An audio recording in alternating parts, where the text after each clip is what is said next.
What if I told you that the fastest computer fix in National First Bank's history was performed by someone who wasn't even supposed to touch the system? Picture this: the entire East Coast banking network frozen, millions of dollars in transactions. Trapped in digital limbo, hundreds of corporate clients losing money by the second, and in a cramped back office, a quiet cashier shaking hands about saving the day in 37 seconds flat. But here's the twist that nobody saw coming, including the bank's entire IT department, the woman they'd been treating like an invisible part-timer for 8 months wasn't just some college dropout struggling to pay rent. She was Sarah Chen, former senior software engineer at Apple, the architect behind 3 major iOS security updates, and the reason your iPhone doesn't crash every time you get a text message. The morning of March 15th started like any other Tuesday at National First Bank's flagship Manhattan branch, but fate had other plans brewing in the digital shadows. The building itself stood like a monument to financial power. 37 floors of glass and steel reaching toward the sky. Its ground floor marble lobby echoing with the confident footsteps of people who moved millions with a signature. But if you looked carefully, if you paid attention to the quiet corners where the real work happened, you'd notice her Sarah Chen, hunched over register station 3, helping customers with the kind of gentle efficiency that makes people feel heard without ever really seeing the person helping them. Sarah arrived at 6:43 a.m., 97 minutes before her shift officially started. Because in a world that consistently overlooks quiet people, showing up early was her way of mattering, even if nobody noticed. She moved through the empty bank like a ghost, her worn sneakers silent on the polished floor, her company-issued polo shirt hanging loose on her small frame. The other employees would trickle in over the next hour and a half, grabbing coffee, complaining about traffic, settling into their routines. But Sarah used this time differently. She'd walk through the building, mentally cataloging every computer screen, every network connection, every digital heartbeat that kept this financial giant alive. It wasn't nosiness that drove these morning inspections. It was muscle memory. 4 years at Apple had trained her to see systems the way most people see weather, as living, breathing entities with moods and patterns and warning signs that whispered trouble long before it screamed. The bank's network setup was primitive compared to what she'd worked with in Cupertino. But even primitive systems could fail catastrophically when the wrong variable went sideways. And Sarah could feel something building, some digital storm gathering in the servers that hummed behind locked doors 3 floors above her head. The irony wasn't lost on her, that she spent her days now helping people deposit checks and explain overdraft fees when just 18 months ago, she'd been debugging code that ran on 800 million devices worldwide. But life has a way of humbling even the brightest minds, and Sarah's fall from Silicon Valley grace to New York City anonymity had been swift, brutal, and entirely her own doing. Not that anyone at National First Bank knew her story.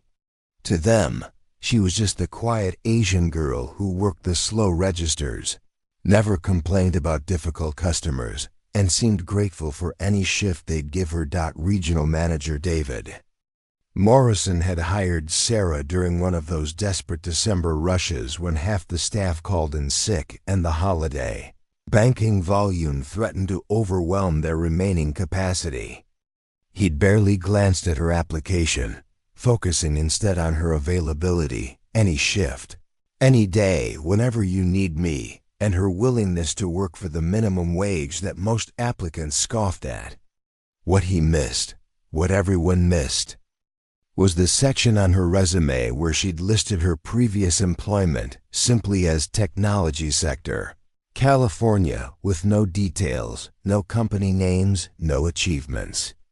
It was the resume of someone hiding from their past, and Sarah had become an expert at hiding. But hiding doesn't make your skills disappear.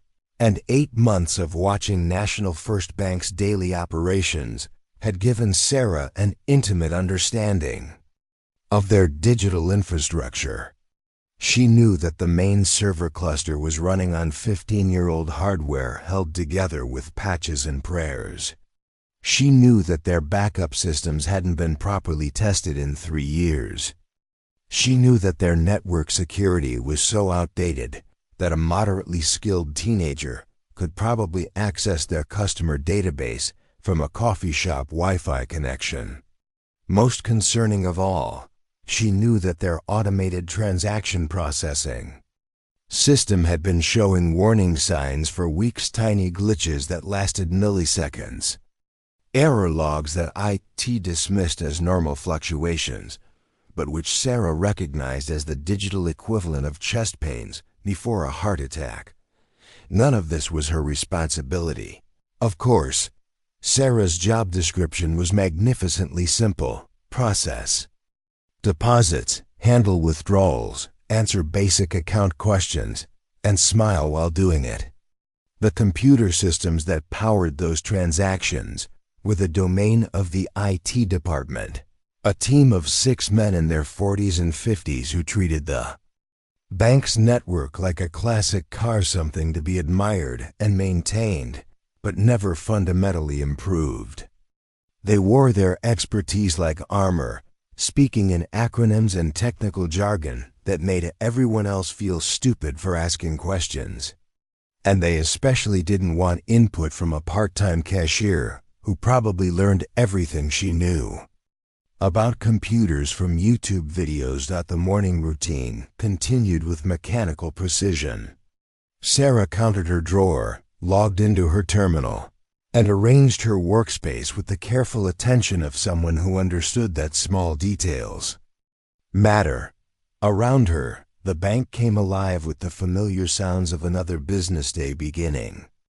Security guards changed shifts, tellers compared weekend stories, and loan officers prepared for meetings that would determine whether dreams became reality or remained disappointments. But underneath it all, invisible to everyone except Sarah, the bank's computer network was developing a fever dot. It started with the ATM network at 7:45 a.m. Nothing dramatic, just a slight delay in transaction processing that lasted 3 seconds longer than usual. Most customers didn't even notice, but Sarah did. She watched the status lights on her terminal flicker in a pattern that made her stomach tighten with recognition. This was how it always began, with whispers before the screaming, with warning shots before the avalanche. By 8:15, when the bank officially opened its doors to customers, Sarah had mentally cataloged 17 separate micro glitches in the network. Each one lasted less than 10 seconds. Each one resolved itself automatically. Each one would have been dismissed by IT as routine system fluctuations.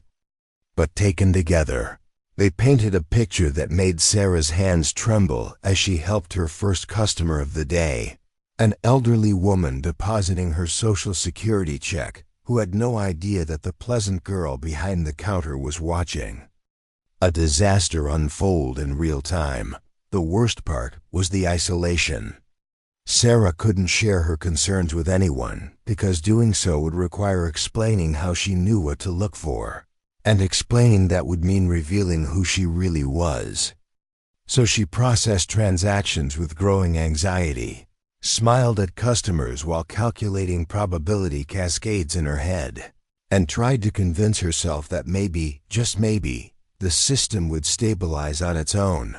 But deep in her bones, in the part of her brain that had once debugged kernel crashes at 3 a.m. in a Cupertino office building, Sarah knew the truth. The bank's network was about to fail spectacularly, and when it did, the damage would ripple through the entire financial system like a digital tsunami. Millions of transactions would freeze mid-process. Customer accounts would become inaccessible. Automatic payments for mortgage, car loans, and credit cards would bounce, triggering fees and credit score damage for thousands of innocent people. And the longer the system stayed down, the worse it would get. Sarah had seen this kind of cascade failure before. During her time at Apple, she'd been part of the team that prevented 3 separate incidents that could have crashed the App Store during peak holiday shopping periods. She knew the signs, knew the progression, knew exactly what needed to be done to prevent catastrophe. But she also knew that her knowledge came with a price tag she wasn't sure she was ready to pay. Standing behind Register 3, helping customers and watching disaster approach with the inexorable certainty of high tide, Sarah faced the same choice that had defined every major turning point in her life. She could stay safe, stay quiet, stay invisible, and let events unfold as they would. Or she could risk everything: her job, her carefully constructed anonymity, her hard-won peace to do what she knew was right. The clock on her terminal read 9:47 a.m. when the first major glitch hit. For 12 seconds, every transaction in the building froze. Customers waited patiently, assuming it was just a temporary hiccup. Tellers exchanged knowing looks and made jokes about technology. But Sarah watched the error cascade build in them. System logs that flickered across her screen, and she knew they had maybe 20 minutes before everything collapsed completely. 20 minutes to decide whether to speak up or stay silent. 20 minutes to choose between safety and integrity. 20 minutes to determine whether the quiet girl at Register 3 would remain invisible, or whether Sarah Chen, former Apple engineer, would finally step back into the light. Sarah Chen's apartment on the Lower East Side told the story of a life deliberately made small. 1 bedroom, 400 square feet, furnished with items from thrift stores and the occasional sidewalk find that still had some life left in it. The walls were bare, except for a single photograph, her graduation from Stanford, arm in arm with her parents who had sacrificed everything to give their daughter opportunities they never had. But what the sparse decoration couldn't hide were the details that spoke of a different life: the high-end laptop hidden under a pile of laundry, the stack of technical journals she couldn't bring herself to throw away, and the charging cables for devices that cost more than most people made in a month. Every morning at 5:30 a.m., Sarah's alarm would pierce the silence of her careful routine. She'd learned to live quietly, not out of consideration for her neighbors, but because drawing attention felt dangerous. Her morning ritual was precise: shower in exactly 7 minutes to conserve hot water, coffee made from generic grounds she bought in bulk, and a breakfast of whatever was cheapest at the bodega downstairs. The woman who once commanded 6-figure salaries and had her pick of San Francisco's finest restaurants now clipped coupons and calculated whether she could afford name-brand cereal. The subway ride to work was 43 minutes of deliberate invisibility. Sarah had perfected the art of occupying space without being noticed, of blending into the urban landscape like she was just another piece of city infrastructure. She'd sit in the same seat when possible, read the same news app, and avoid eye contact with anyone who might try to start a conversation. In Silicon Valley, networking had been as essential as breathing. In New York, anonymity was survival, but anonymity couldn't erase muscle memory. And muscle memory was what made Sarah's current situation so torturous. Every day, at National First Bank, she watched problems that she could solve in minutes stretch into hours of inefficient troubleshooting. She saw security vulnerabilities that made her physically uncomfortable, like watching someone leave their front door wide open in a dangerous neighborhood. She witnessed system inefficiencies that wasted thousands of dollars daily in processing, delays and redundant operations. And she said nothing, because speaking up would mean explaining how she knew, and explaining how she knew would mean revealing who she used to be. The other tellers treated Sarah with the kind of polite distance reserved for people who clearly didn't belong in their social circle. Jennifer Walsh, the head teller, was 42 years old with 20 years of banking experience and the confidence that came from being indispensable. She'd trained dozens of new employees over the years and had developed an instinct for who would last and who would disappear after their first paycheck. Sarah fell into a category Jennifer had never encountered before: competent but invisible, reliable but uncommunicative, helpful but somehow separate from the normal workplace dynamics. "She's strange," Jennifer would tell the other tellers during their coffee breaks. "Not unfriendly exactly, just different. Like she's here but not really here, you know?" The others would nod and speculate about Sarah's background. Maybe she was running from an abusive relationship. Maybe she had social anxiety. Maybe she was just one of those introverted types who preferred computers to people. None of them guessed that the quiet girl who asked for extra shifts and never complained about difficult customers had once been responsible for protecting the digital privacy of nearly 1 billion people. The bank's customers had their own relationship with Sarah, built on the kind of interactions that happen thousands of times daily in service industries. Mrs. Rodriguez, who came in every Friday to deposit her housekeeping earnings, appreciated that Sarah never made her feel rushed or judged. Mr. Patterson, a retired teacher who struggled with the bank's online systems, was grateful for Sarah's patient explanations that never made him feel stupid for not understanding technology. College students appreciated that she'd process their transactions without commentary about their account balances or overdraft histories, but it was the elderly customers who revealed the most about Sarah's character. She had infinite patience for their stories, their confusion about new banking procedures, their need to count and recount their money with shaking hands. She'd learned enough basic Spanish to help Mrs. Gutierrez with her deposits, enough basic Mandarin to assist Mr. Wong with his wire transfers. These small acts of consideration cost her nothing but time, yet they transformed routine banking transactions into moments of human connection. What none of these people knew was that their quiet, patient teller spent her evenings in a different world entirely. Once Sarah returned to her apartment, shut her bank uniform, and fired up her hidden laptop, she became someone else entirely. She'd spend hours reading technical forums, following industry developments, and maintaining the programming skills that had once defined her professional identity. It was a form of intellectual maintenance, like a retired athlete continuing to train even though they'd never compete again. The contrast was jarring and intentional. By day, Sarah Chen was a part-time bank teller who apologized for existing and asked for permission to take bathroom breaks. By night, she was still the engineer who had once presented security protocols to Apple's executive team and received standing ovations from rooms full of the brightest minds in technology. The disconnect between these two versions of herself was painful but necessary. She'd learned that hiding was easier than explaining, that invisibility was safer than recognition.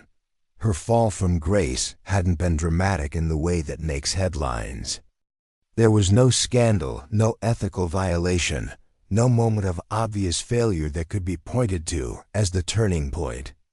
Instead, it had been death by 1,000 cuts, A slow erosion of confidence and opportunity that began with a single bad decision and snowballed into a professional catastrophe. Sarah had been working on a critical security update when she discovered what she believed was an intentional backdoor in the coda. Vulnerability so specific and well hidden that it could only have been placed there deliberately. The right thing to do, the ethical thing to do, would have been to report it through proper channels and let the investigation process handle the consequences. But Sarah had been young, idealistic, and convinced that waiting for bureaucracy to function would leave millions of users vulnerable to attack. So she'd fixed the backdoor herself, documented everything, and assumed that her initiative would be appreciated by management who cared more about user security than corporate politics. She'd been wrong. Spectacularly, career-endingly wrong. The backdoor hadn't been malicious. It had been part of a classified government cooperation program that Sarah didn't have clearance to know about. Her fix had disrupted a national security operation that had taken 2 years to establish. Her documentation had inadvertently exposed operational details that were never supposed to be written down. And her assumption that she could act independently on matters of such sensitivity had demonstrated a level of professional judgment that made her unhireable in an industry where trust and discretion were everything. The investigation had cleared her of any intentional wrongdoing, but it had also marked her as someone who couldn't be trusted with sensitive information. Word spread through Silicon Valley's tightly connected community with the speed that gossip travels in small towns. Sarah Chen was brilliant, everyone agreed, but she was also reckless. She was talented, but couldn't be trusted to stay in her lane. She was an engineer who thought she was a whistleblower, and that made her a liability that no company could afford to take on. The job offers had dried up within weeks. The networking calls had stopped returning. The professional references that had once sung her praises now gave carefully neutral responses that said everything by saying nothing. Sarah had gone from having her pick of opportunities to being unable to get interviews for positions she was overqualified for by orders of magnitude.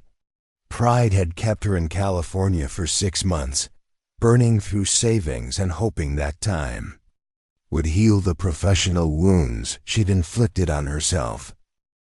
But time hadn't healed anything, and eventually pride had to yield to practical reality. Sarah had sold her car, donated most of her possessions, and bought a one-way ticket to New York City because it was far enough from Silicon Valley to feel like a completely different world.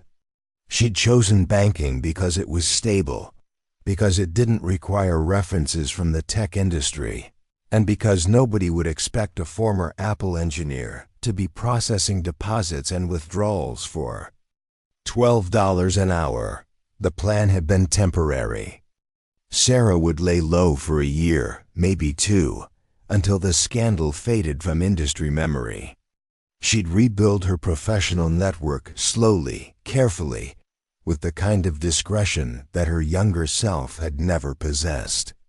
She'd prove that she'd learned from her mistakes, that she could be trusted to follow protocols and respect boundaries.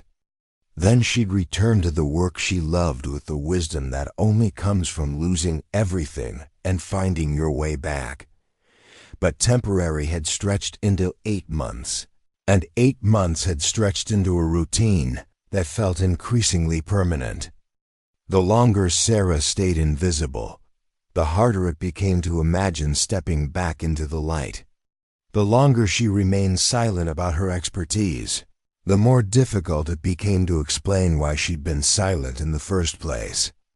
And the more comfortable she became with her small, safe life, the more terrifying it seemed to risk losing it by revealing who she really was.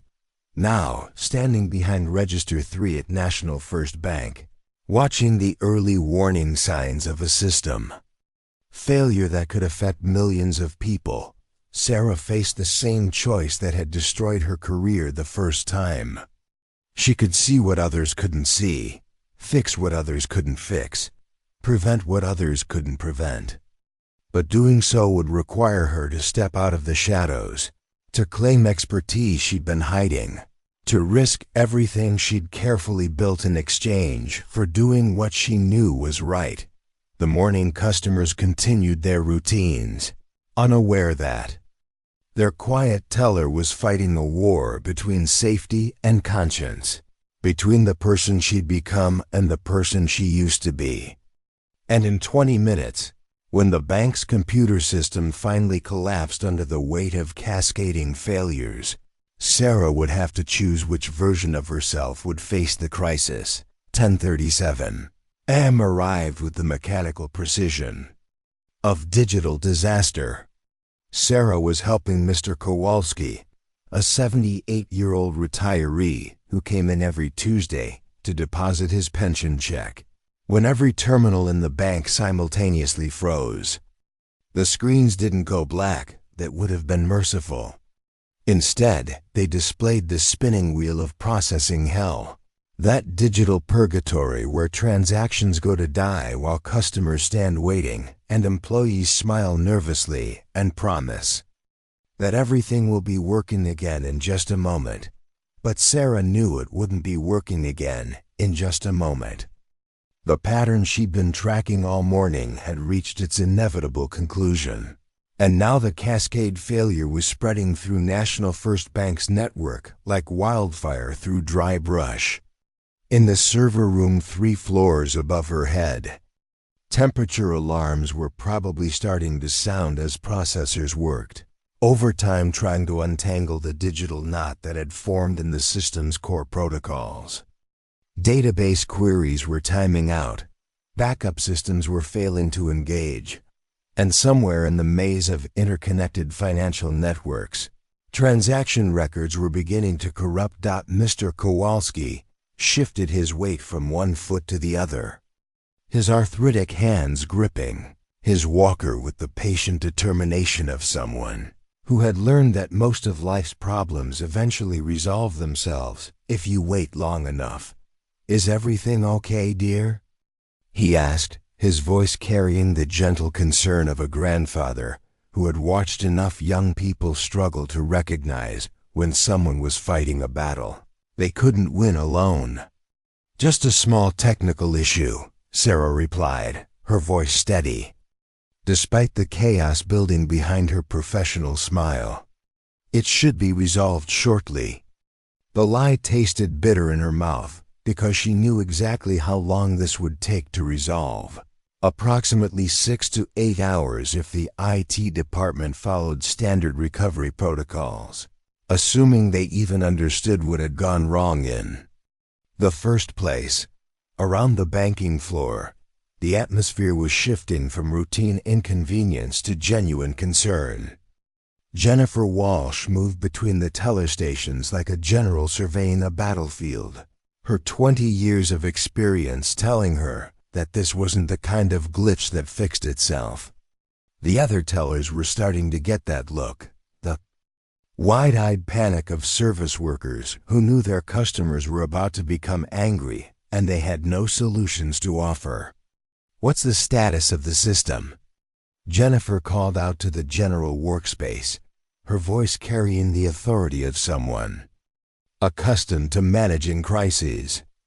A chorus of still-down responses echoed from the teller windows, followed by the kind of nervous laughter that people use to convince themselves that everything is fine when it clearly isn't. Marcus Williams, the branch manager, emerged from his glass-walled office like a man walking toward his own execution. At 45, Marcus had survived 3 bank mergers, 2 economic recessions, and countless smaller crises that had tested his leadership skills. But the expression on his face suggested that this might be the problem that finally broke him. His typically perfect hair was already showing signs of stress-induced finger combing, and his usually confident stride had been replaced by the cautious steps of someone walking on uncertain ground. "How long has the system been down?" Marcus asked Jennifer, though his question was directed as much to the universe as to any specific person. "About 12 minutes now," Jennifer replied, checking her watch with the precision of someone who understood that in banking, every minute of downtime translated into customer dissatisfaction and potential financial losses. "I've never seen all the terminals freeze like this simultaneously." Marcus nodded grimly and pulled out his phone to call the IT department, but Sarah could see from his expression that he wasn't getting through. The IT team was probably drowning in error messages and system alerts, trying to figure out what had gone wrong and how to fix it before the regional office started asking uncomfortable questions about why their flagship Manhattan branch had turned into a very expensive paperweight. From her position at Register 3, Sarah watched the crisis unfold with the detached fascination of someone observing a natural disaster from a safe distance. She could see the solution clearly. It would require accessing the bank's core transaction processing module, identifying the corrupted data packets that were causing the cascade failure, implementing a temporary bypass protocol while the system rebuilt its transaction queue, and then gradually bringing subsystems back online in a specific sequence that would prevent the failure from recurring.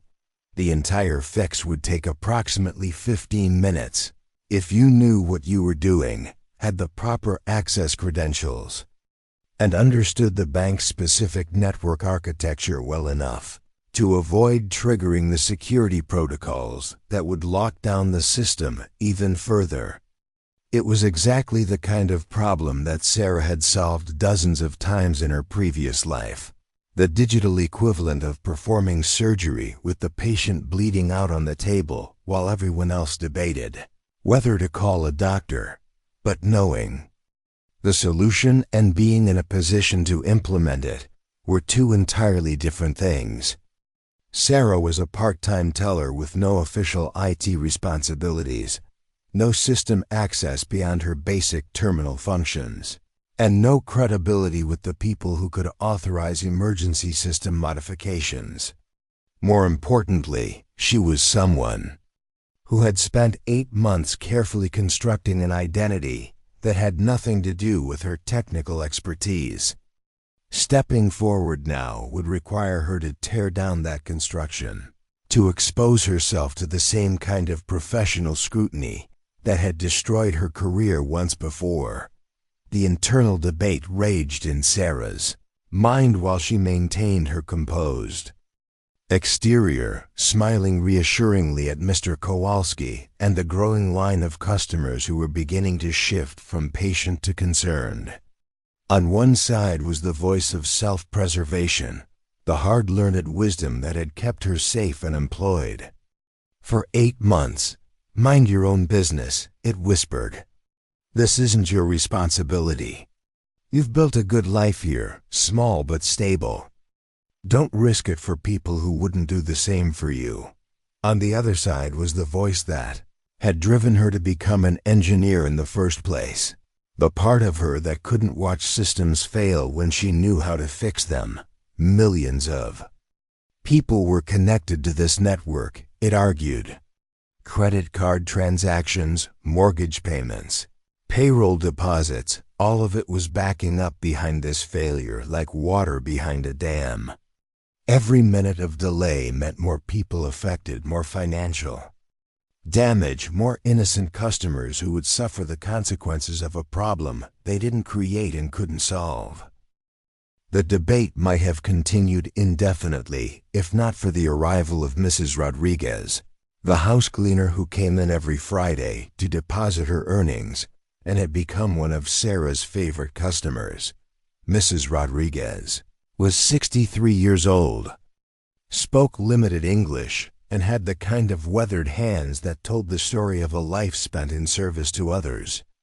She approached Sarah's window with the small envelope that contained her weekly pay, her expression showing the mixture of pride and anxiety that came with having just enough money and never quite enough security. "Mia," Mrs. Rodriguez said softly, using the Spanish term of endearment that always made Sarah feel like she belonged somewhere. "Is everything working today? I need to deposit this before the bank closes." The question was simple, but it crystallized everything that was at stake. Mrs. Rodriguez needed to deposit her money today because her rent was due tomorrow, and a late payment would mean fees she couldn't afford. She didn't have online banking or mobile deposit, or any of the digital alternatives that wealthier customers took for granted. For her, the bank branch was the only way to access her own money, and if the systems didn't work, she would suffer consequences that had nothing to do with technical failures and everything to do with economic survival. Sarah looked into Mrs. Rodriguez's kind, worried eyes and felt something fundamental shift inside her chest. This wasn't about abstract technical problems, or corporate politics, or professional risks. This was about real people with real needs who deserved better than watching their lives disrupted by problems that could be solved if someone would just step up and solve them. "I'm going to take care of this," Sarah said quietly, her words carrying a certainty that surprised even her. Mrs. Rodriguez smiled and nodded, the simple trust in her expression both humbling and terrifying. But taking care of it would require Sarah to do something she had never done in 8 months of working at National First Bank. She would have to speak up, claim expertise, and risk everything she had built for the chance to help people she barely knew. The decision crystallized in her mind with the clarity that comes when you finally stop running from who you are and start running toward who you need to be. Sarah stepped away from her register window, leaving Mrs. Rodriguez waiting with the patient faith of someone who believed that problems could be solved if good people were willing to try. She walked across the banking floor toward Marcus Williams, who was still on his phone with IT, his conversation growing more heated with each passing minute. "Sir," Sarah said softly, waiting for a break in his conversation. "Mr. Williams, I think I might be able to help with the system problem." Marcus looked at her with the expression of someone who had just been interrupted by a child offering to help fix the family car. "I'm sorry, Sarah, but this is a technical issue that requires specialized expertise. The IT department is handling it." "I understand, sir, but I have some experience with network systems, and I think I know what's causing the failure." The words felt strange in Sarah's mouth, like speaking a language she hadn't used in years. "It's a cascade failure in the transaction processing queue, probably triggered by a corrupted data packet that's causing the system to loop infinitely while trying to resolve conflicts that can't be resolved through normal protocols." The specificity of her explanation made Marcus pause, his phone call forgotten as he stared at the quiet teller, who had just delivered a technical analysis that sounded disturbingly accurate. Around them, the banking floor had grown quieter as other employees and customers began to notice the conversation taking place between the branch manager and the part-time cashier, who never spoke above a whisper. "How do you know that?" Marcus asked, his voice carrying a mixture of curiosity and suspicion. This was the moment Sarah had been dreading and anticipating for 8 months, the moment when her two worlds would collide, and she would have to choose which version of herself would survive the impact. She took a deep breath, feeling the weight of every decision that had brought her to this crossroads. "Because I used to be a software engineer," she said simply, "and I've seen this kind of failure before." The silence that followed Sarah's confession stretched across the banking floor like spilled water, seeping into every corner in conversation until the entire space felt suspended in disbelief. Marcus Williams stared at her with the expression of someone who had just discovered that their quiet neighbor was actually a famous author, or that their shy coworker had once been a professional athlete. The revelation didn't compute with everything he thought he knew about Sarah Chen, the part-time teller who apologized for taking up space and never volunteered opinions about anything more complex than the weather. But before Marcus could formulate a response, a voice cut through the tension from the far corner of the banking floor, where the customer seating area was arranged around a small coffee station that most people ignored. "She's right, you know," the voice said, calm and measured, belonging to someone who was accustomed to being listened to when they spoke about the cascade failure. "That's exactly what's happening to your system." Every head in the bank turned toward the source of the voice, and Sarah felt her heart skip as she recognized the speaker. It was Dr. Robert Hartman, a man who had been coming into the bank every Tuesday morning for the past 6 weeks, always carrying a worn leather briefcase and a paperback novel, always choosing the same chair in the corner where he could observe the daily operations while appearing to read. Sarah had noticed him because she noticed everyone. It was a habit left over from her security-conscious days, but she had categorized him as just another customer with a routine. Dr. Hartman stood up slowly, his movements deliberate and unhurried. And Sarah could see now what she had missed before. This wasn't an elderly man whiling away his morning at the bank for lack of better options. This was someone with the bearing of authority, the quiet confidence that came from decades of being the smartest person in rooms full of very smart people. His clothes were expensive but understated, his silver hair perfectly styled. And when he spoke, his voice carried the weight of someone accustomed to having his words shape important decisions. "Dr. Robert Hartman," he said, extending his hand. First to Marcus and then to Sarah. "I'm the Chief Technology Officer for Metropolitan Financial Group." The introduction hit the banking floor like a small bomb. Metropolitan Financial Group wasn't just any company, it was National First Bank's parent corporation, the financial giant that owned 47 banks across the East Coast and processed over $2 billion in transactions daily. Marcus's face went through a fascinating series of expressions: confusion, recognition, panic, and desperate calculation, all flickering across his features like frames in a stop-motion animation. "Dr. Hartman," he stammered, "I had no idea you were. We weren't expecting any corporate visits today." "I wasn't visiting," Dr. Hartman replied with a slight smile. "I was observing. For the past 6 weeks, I've been conducting an informal assessment of our branch operations, looking at customer service, operational efficiency, and staff performance. It's something I do periodically across our network. Most managers never know I'm there because I find you get more honest data when people aren't performing for an audience."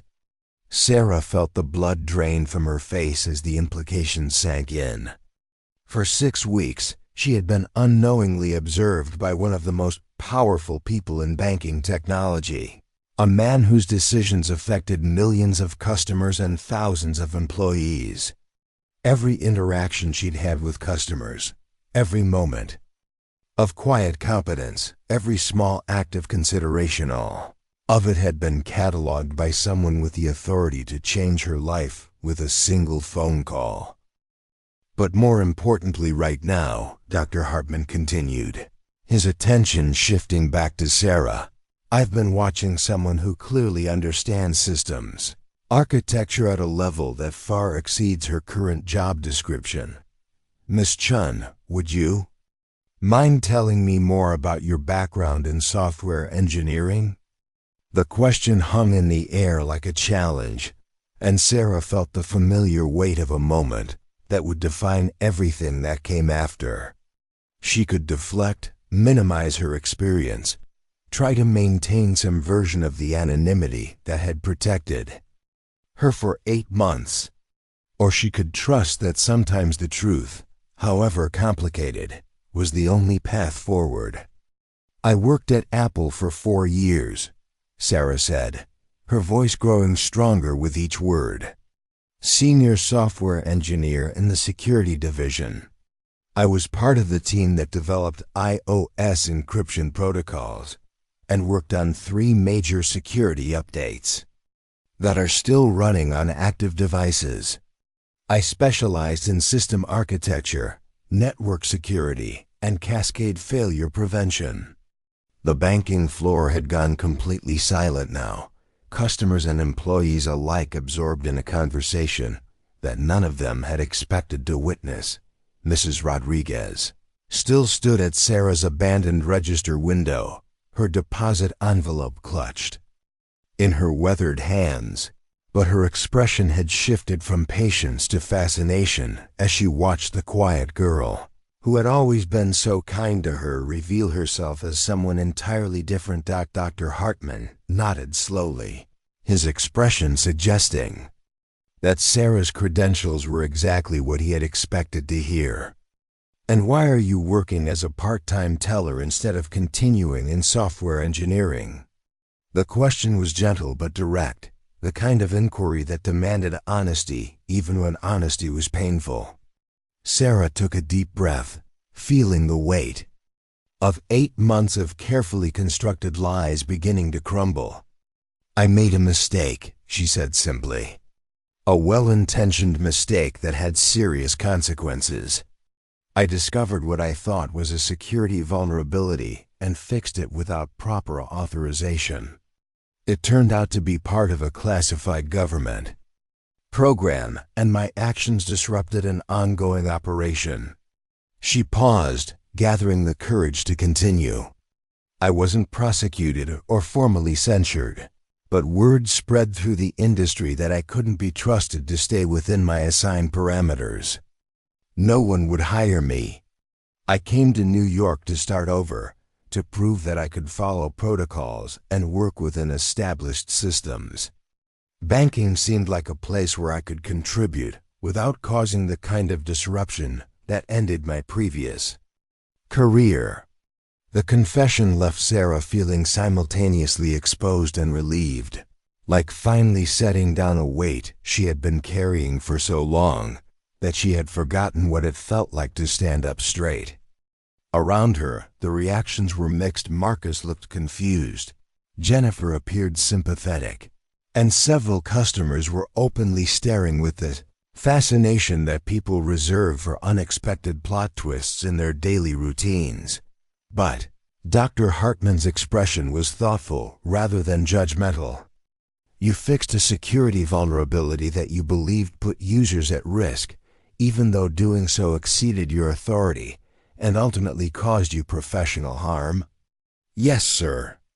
And now you're watching our system fail, knowing that you could fix it but hesitating because speaking up might expose you to the same kind of professional consequences? Sarah nodded, feeling tears she hadn't expected beginning to gather behind her eyes. I've built a good life here, she said quietly. It's small, but it's stable.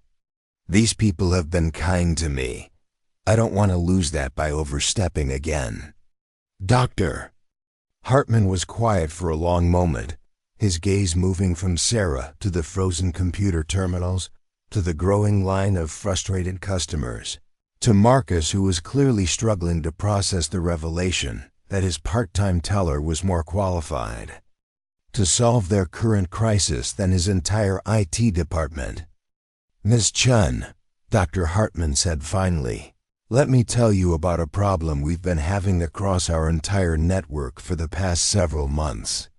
Random system slowdowns, transaction delays, and minor glitches that our IT teams can't seem to identify.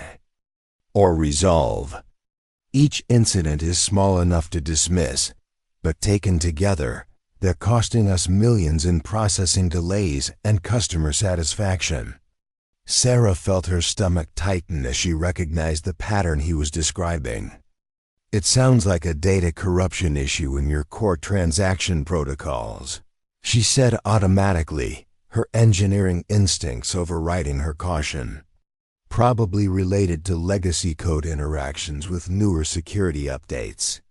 The symptoms would be exactly what you're describing: small glitches that seem random, but are actually following a predictable pattern based on transaction volume and processing load. Exactly, Dr. Hartman said, his eyes lighting up with the satisfaction of someone who had finally found the right person to solve a puzzle that had been frustrating him for months. Our best analysts have been working on this problem for 6 months without success. But you identified the root cause in 30 seconds, based on nothing but a verbal description.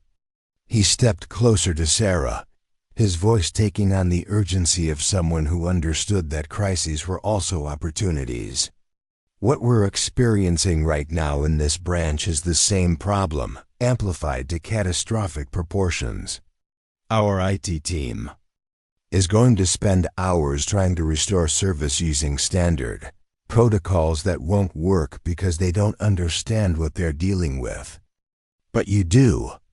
Sarah looked around the banking floor, taking in the frozen terminals, the worried customers, the employees who were starting to panic as they realized that their normal solutions weren't going to be sufficient. Mrs. Rodriguez caught her eye and smiled encouragingly, the simple gesture carrying more weight than a dozen professional endorsements. I could fix this, Sarah said, her voice barely above a whisper.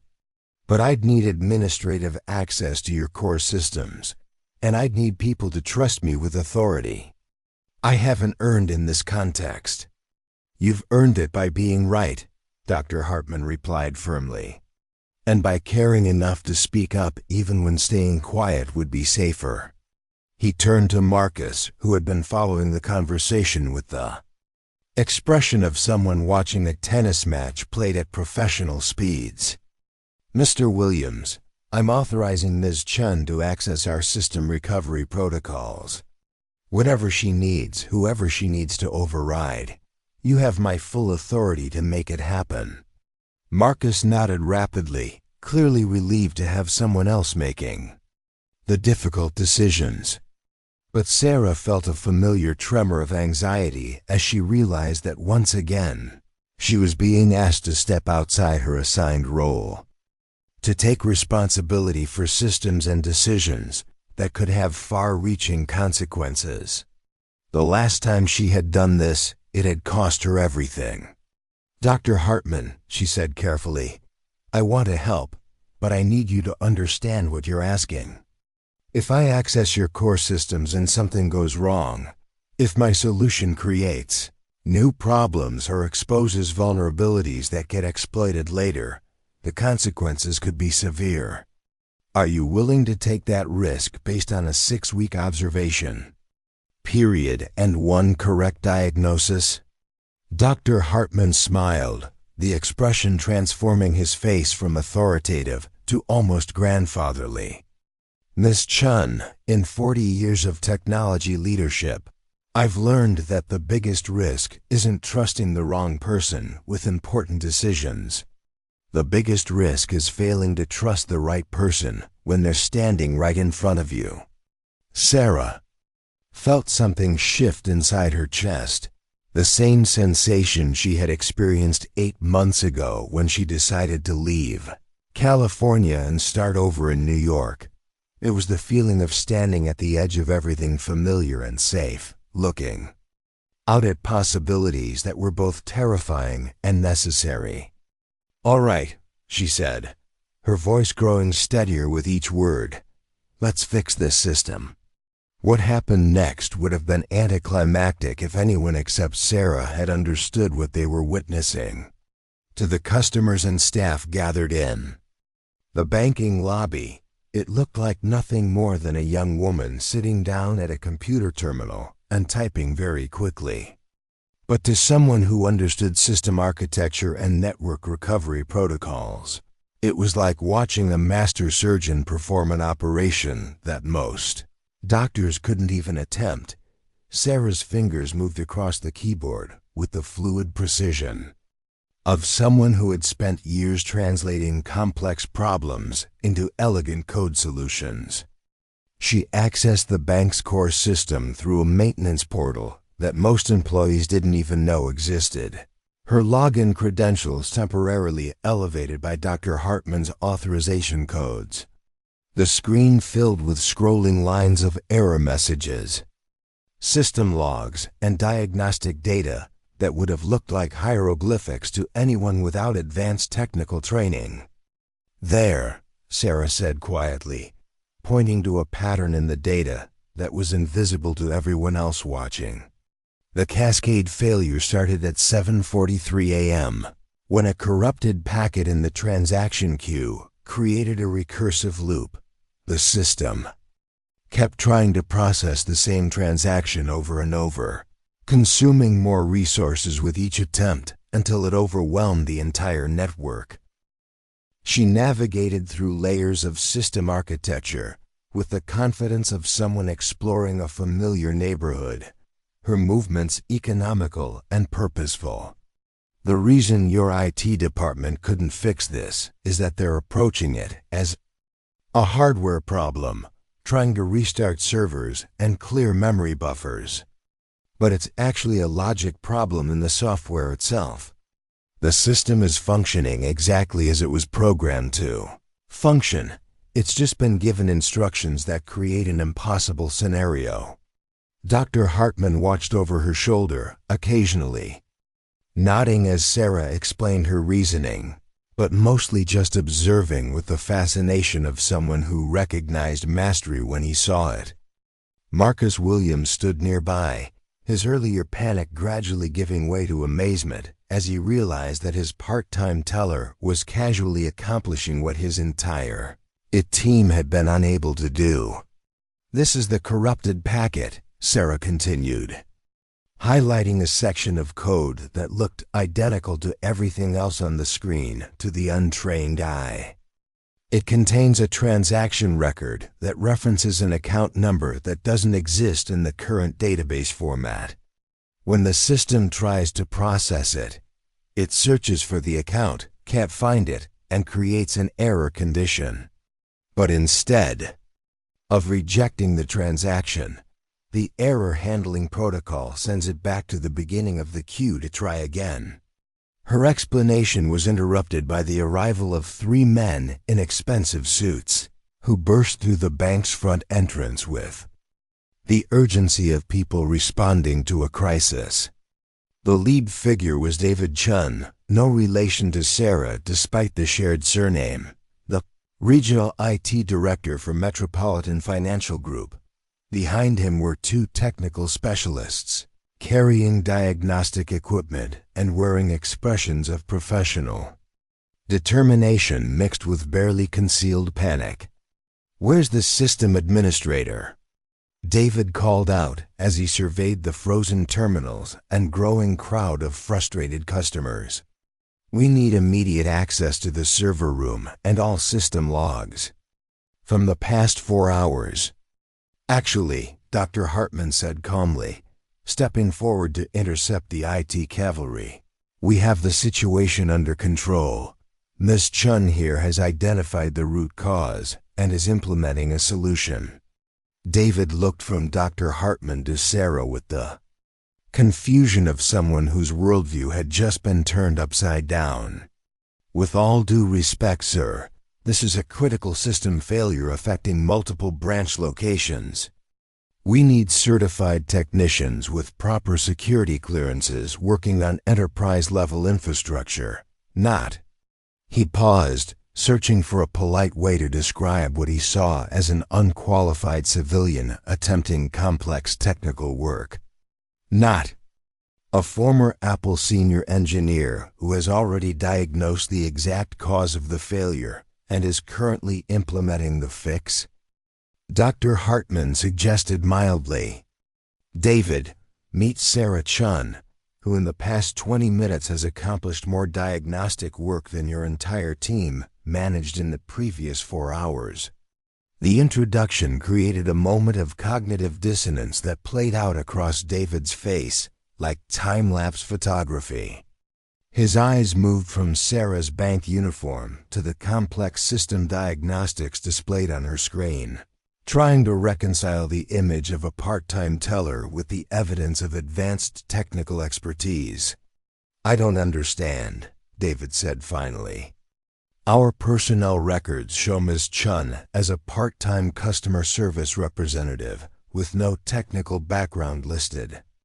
Because I didn't list it, Sarah said without looking up from her work, her attention still focused on the delicate process of extracting the corrupted data packet without triggering additional system failures. I wanted a job where I could help people without my past complicating the present. But sometimes the past has a way of becoming relevant whether you want it to or not. She executed a command sequence that brought up a new screen filled with transaction processing protocols. The immediate fix is to isolate the corrupted packet and manually remove it from the queue. But that's just treating the symptom. The real problem is that your error handling protocols assume that any transaction that can't be processed immediately should be retried indefinitely. That works fine for temporary network issues or brief system overloads, but it creates catastrophic feedback loops when the error is in the data itself. Sarah's explanation was interrupted by a commotion near the front entrance as more customers arrived, saw the crowd gathered around the frozen terminals, and began expressing their frustration in the increasingly vocal way that people do when their normal routines are disrupted.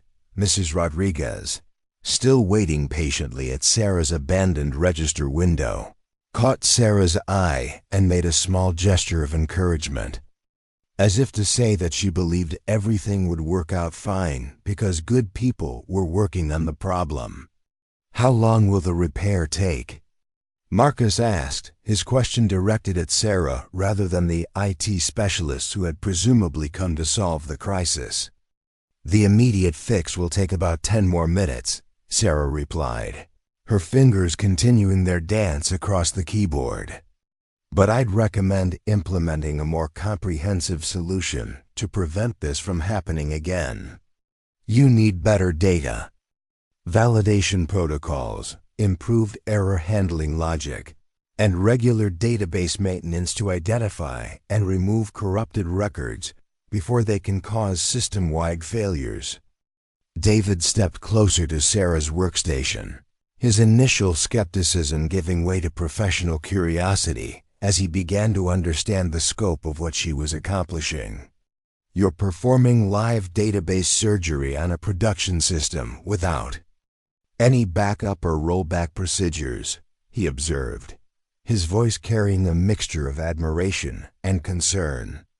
If something goes wrong, we could lose transaction data for thousands of customers. Nothing's going to go wrong, Sarah said with quiet confidence, because I understand this system better in 20 minutes than most people understand it after 20 months. The architecture is actually quite elegant once you account for the legacy compatibility requirements and the regulatory compliance frameworks. It's just been poorly maintained and inadequately monitored. She paused her work to look directly at David, her expression serious but not defensive. I know you don't have any reason to trust me, and I know this situation is highly irregular. But I've spent 4 years designing systems that handle far more complex transaction volumes under much more stringent security requirements. This is well within my capabilities. The conversation was interrupted by a sudden change in the ambient sound of the banking floor. The constant hum of frustrated conversation and nervous energy was replaced by something that sounded almost like relief. One of the customer terminals had just displayed a successful transaction, followed quickly by another, and then another. Around the room, the frozen screens began to flicker back to life as Sarah's repairs propagated through the network. "Transaction processing is resuming," Sarah announced, her voice carrying the satisfaction of someone who had just solved a puzzle that had been frustrating her for hours. "I'm going to monitor the system for the next few minutes to make sure the fix holds, but the immediate crisis should be resolved." The transformation on the banking floor was immediate and dramatic. Customers who had been growing increasingly agitated suddenly became patient and understanding as they realized that their wait was finally over. The tellers moved back to their stations with renewed energy, ready to process the backlog of transactions that had accumulated during the system outage. Even the electronic sounds of the bank seemed different, the cheerful beeps and chimes of successful transactions replacing the ominous silence of failed systems. Mrs. Rodriguez approached Sarah's workstation with her deposit envelope still clutched in her hands, her face beaming with the kind of pride that grandmothers reserve for watching their grandchildren accomplish something remarkable. "Mia," she said softly, "I knew you would fix everything. You have good hands for helping people." The simple compliment hit Sarah harder than any professional recognition she had ever received. She looked around the banking floor, taking in the scene of normal operations resuming, customers being helped, problems being solved, and realized that this was what she had been missing during her 8 months of hiding. Not the technical challenges or the professional recognition, but the simple satisfaction of using her skills to make people's lives a little bit better. Dr. Hartman approached Sarah's workstation as she completed the final system checks, his expression thoughtful and pleased. "Miss Chen," he said formally, "I believe we need to have a conversation about your career trajectory. It seems wasteful to have someone with your abilities processing deposits when you could be solving the kind of problems that affect millions of customers." Sarah felt a familiar flutter of anxiety at the suggestion, the old fear of taking on responsibilities that might exceed her judgment or lead to unintended consequences. But she also felt something new, the confidence that came from having faced her worst professional fears and discovered that they were survivable. "I'd like that conversation," she said carefully, "but I have some conditions. I don't want to hide who I am anymore, but I also don't want to pretend that my past mistakes didn't happen. If I'm going to take on technical responsibilities again, it has to be with full transparency about my background and my judgment errors." "Transparency builds trust," Dr. Hartman replied with approval. "And trust is what we need most in positions of real responsibility." David, who had been watching the system recovery with growing respect for Sarah's abilities, stepped forward with an expression of professional curiosity. "Ms. Chen, would you be willing to take a look at some of the other issues we've been having across the network?" Dr. Hartman mentioned problems that sound similar to what we just resolved here. Sarah looked around the banking floor one more time, taking in the scene of restored normalcy and satisfied customers. Mrs. Rodriguez was finally making her deposit, helped by Jennifer, who had returned to her station with renewed appreciation for the colleague she had underestimated. Marcus was fielding congratulatory calls from corporate executives who had been watching the crisis unfold from their offices uptown.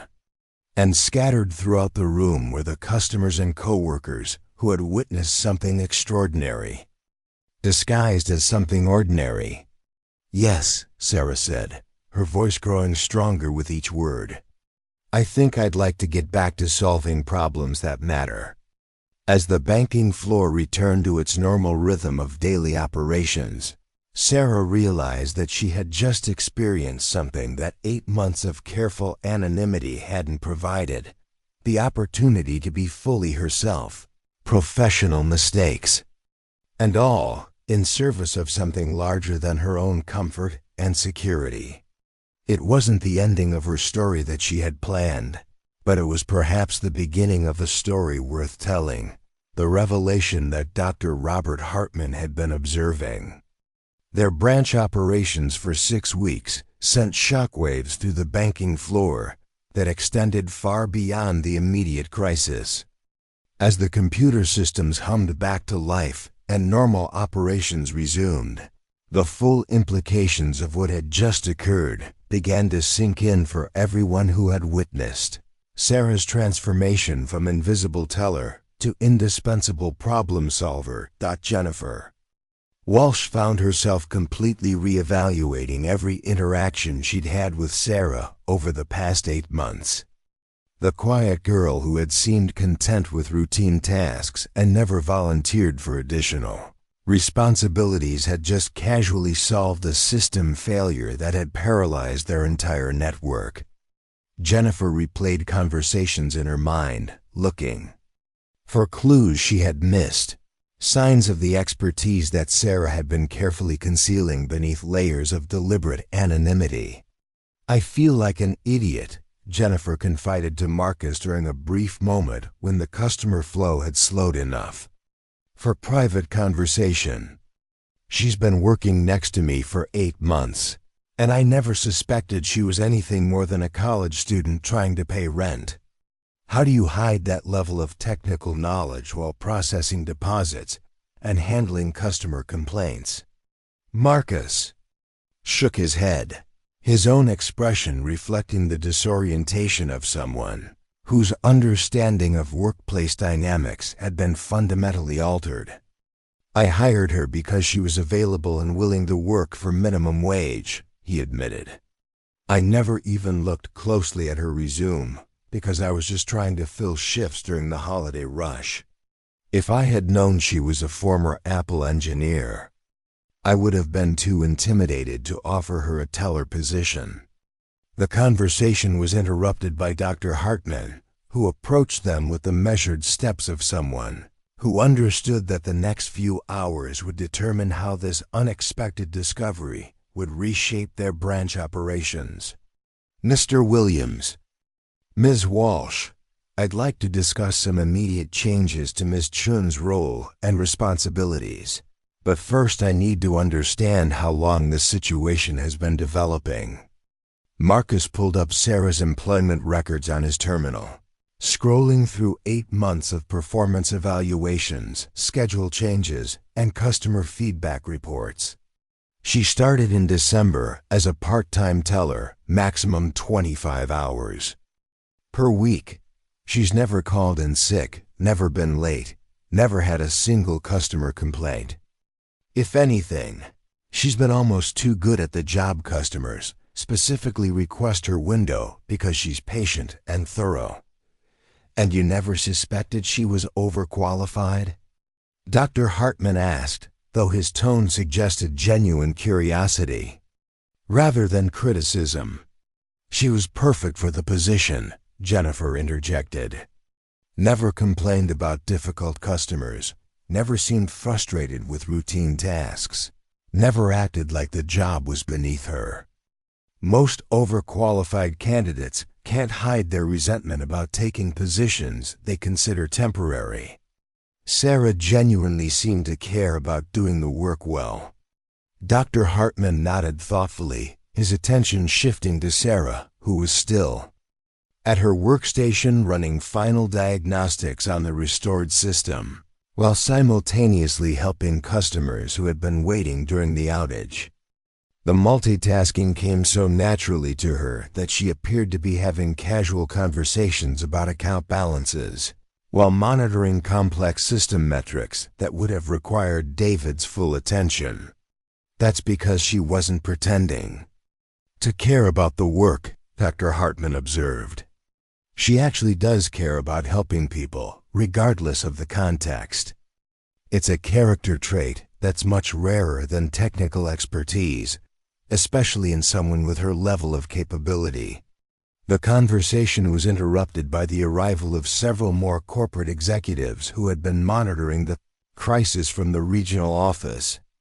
Linda Morrison, the senior vice president of operations, strode through the bank's entrance with the purposeful energy of someone accustomed to managing large-scale problems.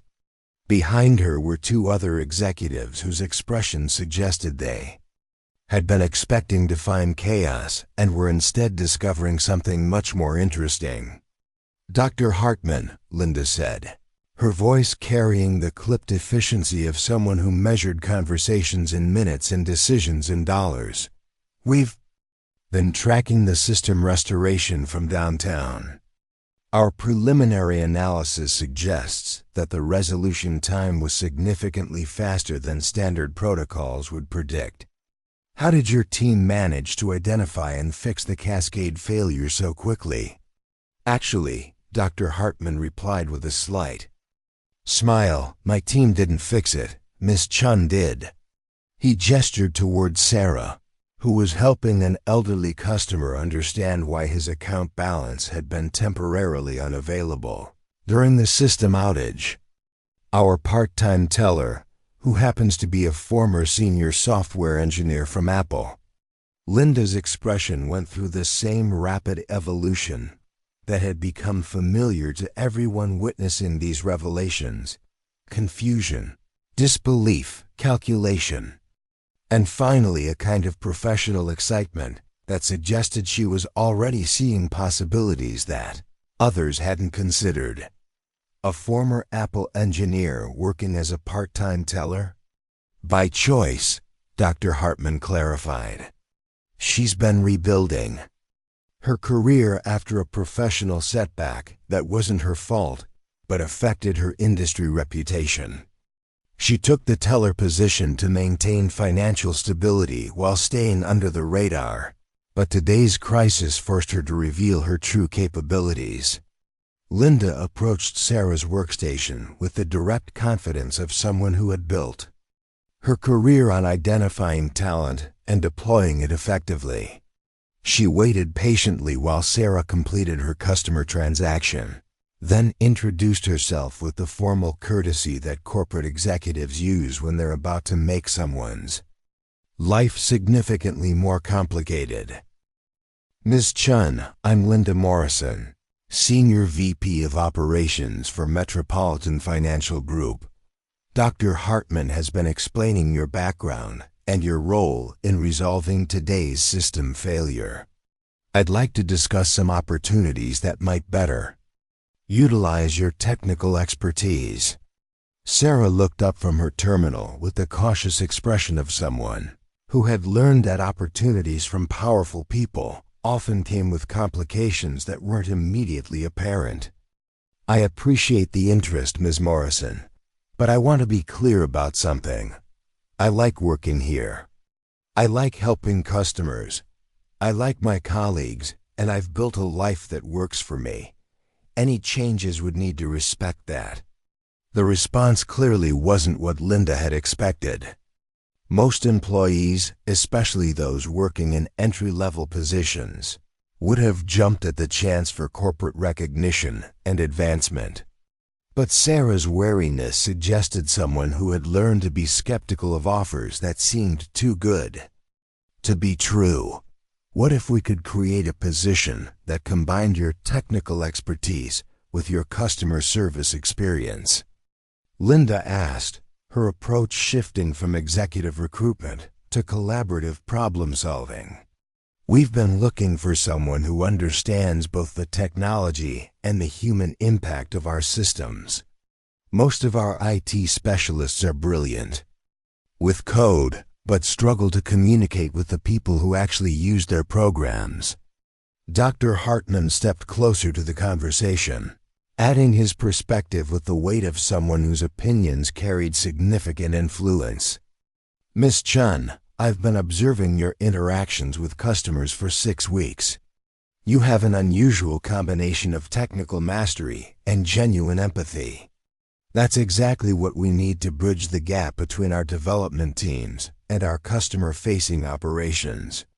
Sarah considered the proposal while simultaneously processing a deposit for a young mother who was juggling a fussy toddler and trying to explain overdraft fees to a babysitter over the phone. The multitasking was so natural that she appeared to be giving both conversations her full attention, a skill that hadn't gone unnoticed by the executives watching her work. "What kind of position are you thinking about?" Sarah asked, her tone suggesting interest tempered by caution. "Customer Experience Technology Specialist," Linda replied without hesitation, clearly having given this considerable thought during her brief observation period. "You'd split your time between working with our development teams to improve system usability and working directly with branch operations to identify problems before they become crises. Think of it as being a translator between the people who build our systems and the people who use them." The proposal had an elegant logic that appealed to Sarah's engineering mindset, while addressing her concerns about losing the human connection that had made her teller work meaningful.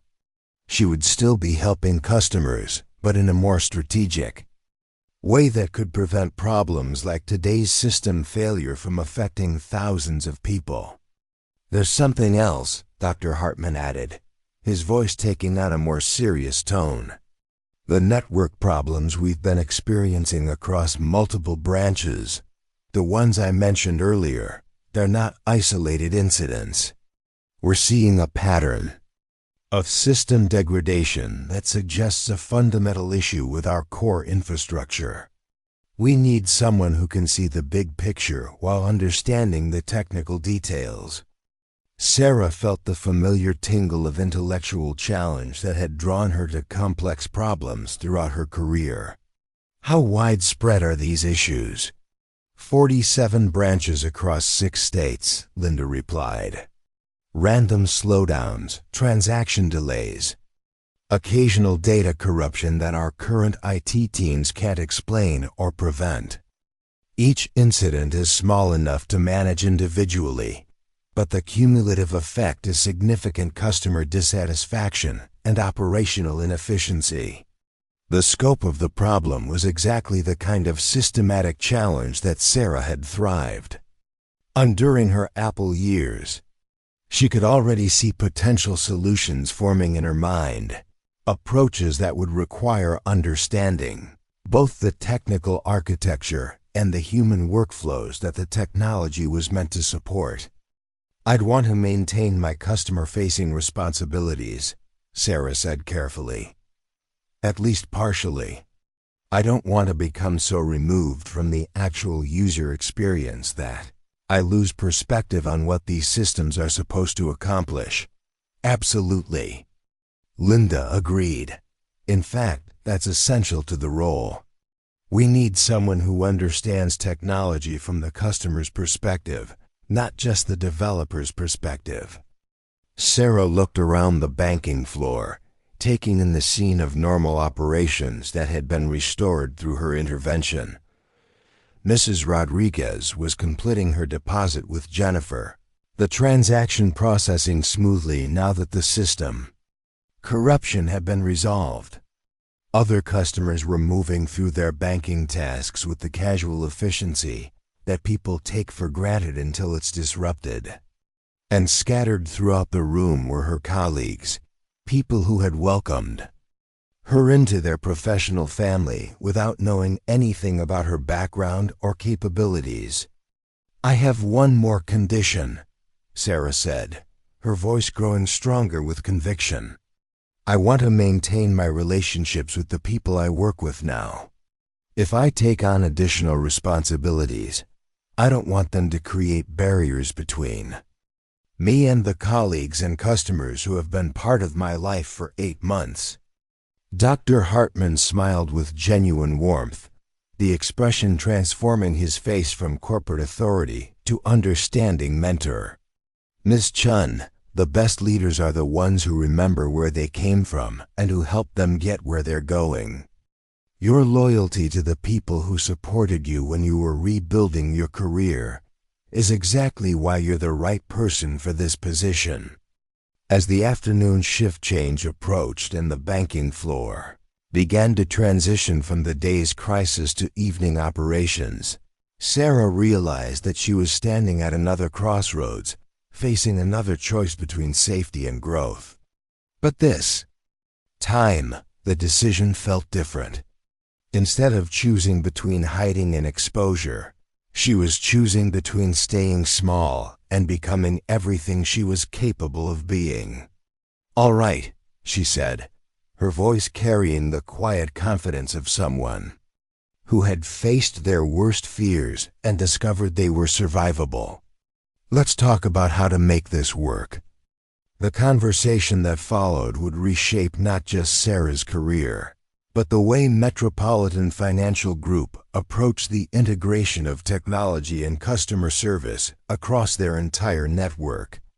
But for now, it was enough that the quiet teller at Register 3 had finally found her voice, and that voice was being heard by people who had the power to amplify it in ways that could help millions of customers have better experiences with the systems that manage their financial lives. 3 weeks later, Sarah found herself in a conference room 37 floors above the banking floor where her transformation had begun, staring at a wall-mounted display showing real-time system performance data from 47 branches across Metropolitan Financial Group's network.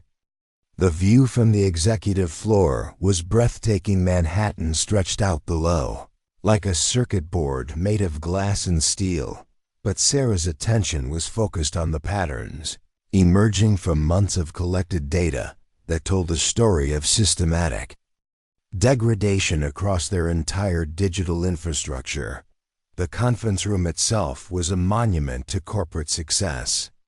Polished mahogany table, leather chairs that probably cost more than Sarah had made in a month as a teller, and technology so seamlessly integrated into the environment that it seemed like magic.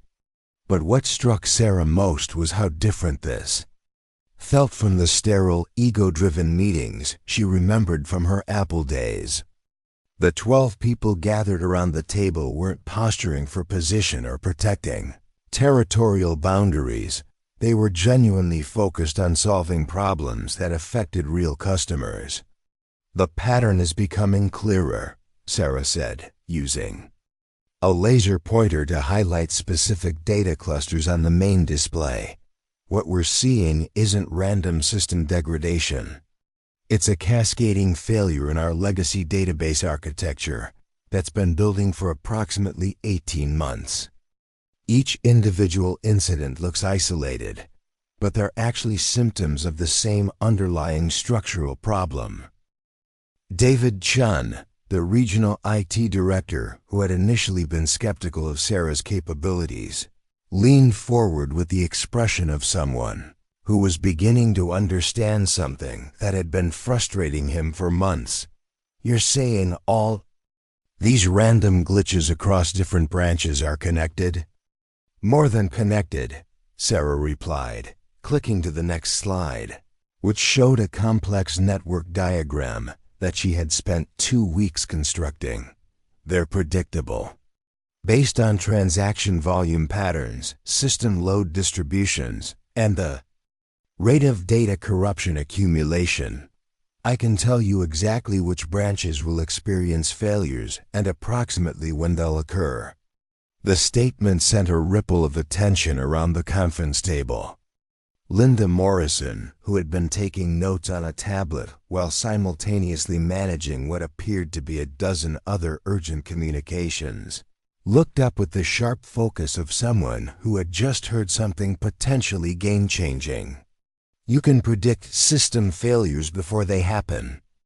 Linda asked, her voice carrying the measured tone of an executive who had learned not to get excited about claims until they were proven. "Preparing and narrating this type of story took us long efforts and hard work. So if you are enjoying the story, please consider subscribing to our channel. Sarah nodded, advancing to a slide that showed projected failure probabilities for each branch location. The correlation between data corruption accumulation and system performance degradation follows a predictable curve. Branch locations with higher transaction volumes reach critical thresholds faster, but the underlying mechanism is the same across the entire network. Dr. Hartman, who had been quietly observing the presentation while reviewing additional data on his own device, looked up with the expression of someone who had just seen a puzzle piece click into place. This explains why our standard troubleshooting protocols haven't been effective. We've been treating symptoms instead of addressing the root cause. Exactly, Sarah confirmed, her confidence growing as she moved into the technical details that had occupied most of her thinking for the past 3 weeks. The legacy database architecture was designed 15 years ago for transaction volumes that were roughly 30% of what we're processing today. Rather than rebuilding the core infrastructure, successive updates have added layers of compatibility patches and performance optimizations that have created increasingly complex interdependencies. She clicked to a diagram that looked like a tangled web of interconnected systems. Every time we add a new feature or security update, we increase the complexity of these interdependencies. Eventually, the system becomes so complex that small errors in one component can cascade through the entire network in ways that are impossible to predict using traditional debugging methods. The explanation was interrupted by the arrival of Margaret Stevens, Metropolitan Financial Group's chief executive officer, who entered the conference room with the quiet authority of someone whose decisions affected millions of customers and thousands of employees. At 55, Margaret had built her reputation on identifying systemic problems before they became crises and implementing solutions that strengthened rather than merely patched organizational weaknesses. "I apologize for interrupting," Margaret said, taking the empty chair at the head of the table, "but I've been following the reports about our network stability issues, and I understand we may have found not just a solution, but someone with the expertise to implement it." All eyes turned to Sarah, who felt the familiar flutter of anxiety that came with high-stakes presentations to senior leadership. But this time, the anxiety was tempered by something new, the confidence that came from knowing she was presenting solutions to problems she genuinely understood, backed by data that supported her conclusions. "Miss Chen," Margaret continued, "Dr. Hartman tells me that you've identified the root cause of system failures that have been costing us approximately $2 million per month in processing delays, customer service escalations, and emergency IT responses. Is that accurate?" "Yes, ma'am," Sarah replied, her voice steady despite the magnitude of the moment. "But more importantly, I believe I can design a solution that will not only prevent these failures, but actually improve system performance beyond what we were achieving before the problems began." Margaret's expression shifted to the focused attention of someone who had spent decades evaluating proposals that promised significant improvements to complex operations. What would that solution involve? Sarah had been preparing for this question for days, knowing that her recommendation would require substantial investment and organizational commitment. A phased modernization of our core database architecture, designed to be implemented without disrupting daily operations. The key is building the new system alongside the existing infrastructure and gradually migrating data and processes in carefully planned stages. She advanced to a timeline slide that showed a 12-month implementation plan. Phase 1 involves creating parallel processing capabilities that can handle transaction loads during the migration process.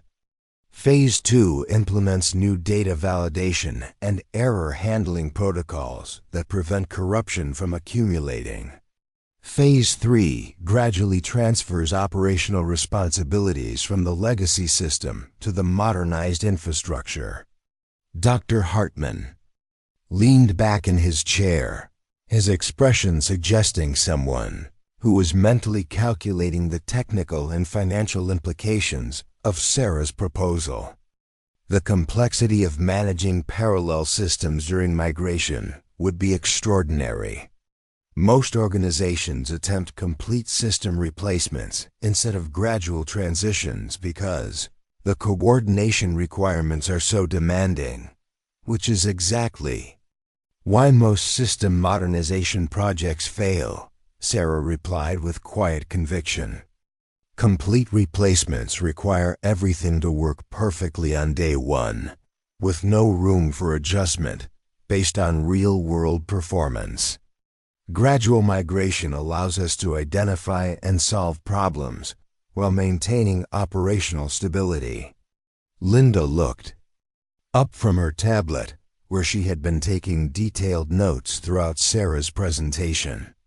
What would be the staffing requirements for a project of this scope? Sarah had anticipated this question as well, knowing that her answer would determine whether her proposal was seen as feasible or overly ambitious. A core team of 8 people with specialized expertise in database architecture, system integration, and change management. But the key to success isn't just technical skills. It's having people who understand both the technology and the operational requirements of banking. She paused, looking around the conference table at the executives who would ultimately decide whether to support her proposal. I've spent 8 months working directly with customers and branch operations. I understand how these systems affect real people trying to accomplish everyday banking tasks. That perspective is essential for designing technology that actually serves its intended purpose. Margaret made a note on the leather portfolio she had brought to the meeting, her expression thoughtful but unreadable. Ms. Chen, this proposal represents a significant investment in both financial resources and organizational focus. If we commit to this project and you're wrong about the underlying problems or the viability of your solution, the consequences could be severe. The statement hung in the air like a challenge, and Sarah felt the weight of every decision that had brought her to this moment. Her last attempt to take initiative on a major technical decision had ended her previous career. But she also knew that avoiding risk wasn't the same as making responsible decisions, and that sometimes the biggest risk was failing to act when action was needed. "You're absolutely right," Sarah said, her voice carrying the quiet confidence of someone who had learned to acknowledge uncertainty without being paralyzed by it. "But I'm not asking you to take my word for the viability of this solution. I'm asking for authorization to build a proof-of-concept system using data from 3 branch locations over the next 60 days. She advanced to her final slide, which outlined a limited pilot program designed to demonstrate the effectiveness of her approach without committing the organization to a full-scale implementation. If the pilot succeeds, we'll have concrete evidence that the solution works under real-world conditions. If it fails, we'll have learned something valuable about the limitations of this approach without risking the stability of our entire network." Dr. Hartman nodded approvingly, recognizing the wisdom of a staged approach that balanced innovation with prudent risk management. A proof of concept would allow us to validate the technical assumptions while developing the implementation expertise we'd need for a larger rollout. Margaret closed her portfolio and looked directly at Sarah with the intensity of someone making decisions that would affect thousands of employees and millions of customers. Ms. Chen, 3 weeks ago you were a part-time teller whose background was completely unknown to our senior leadership team. Today you're proposing a solution to problems that our best technical experts have been unable to resolve. That's either remarkable insight or remarkable overconfidence. Sarah met Margaret's gaze steadily, drawing on reserves of conviction that had been building throughout her weeks of analysis and planning. 3 weeks ago, I was hiding from my capabilities because I was afraid of making mistakes that could hurt people. Today, I'm proposing solutions because I've learned that not using your capabilities when people need help is a bigger mistake than trying and failing. The response clearly resonated with Margaret, whose own career had been built on taking calculated risks in service of larger organizational goals. She was quiet for a moment, reviewing the presentation materials and the faces of the executives who would be responsible for implementing whatever decision emerged from this meeting. "All right," Margaret said finally, her voice carrying the decisive tone of someone who had made difficult decisions throughout her career. "You have authorization for a 60-day proof of concept, with full access to the resources and personnel.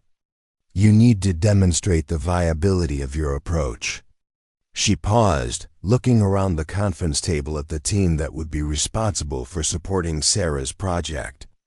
"But understand that this isn't just about technology. If this works, it will represent a new model for how we identify and develop talent within our organization. We'll be trusting someone who rose from our frontline operations to lead initiatives that could reshape our entire technical infrastructure." Sarah felt a surge of excitement mixed with the sobering awareness of what she had just committed to accomplish. In 60 days, she would need to prove that her analysis was correct, that her solution was viable, and that the quiet teller who had spent 8 months hiding her capabilities was ready to step fully into the responsibilities that came with being recognized for who she really was. "Thank you," Sarah said, her voice carrying gratitude for the opportunity and determination to prove worthy of the trust being placed in her. "I won't let you down." As the meeting concluded and the executives began discussing implementation details and resource allocation, Sarah looked out at the Manhattan skyline and realized that she was no longer looking up at the towers of power and influence from the outside.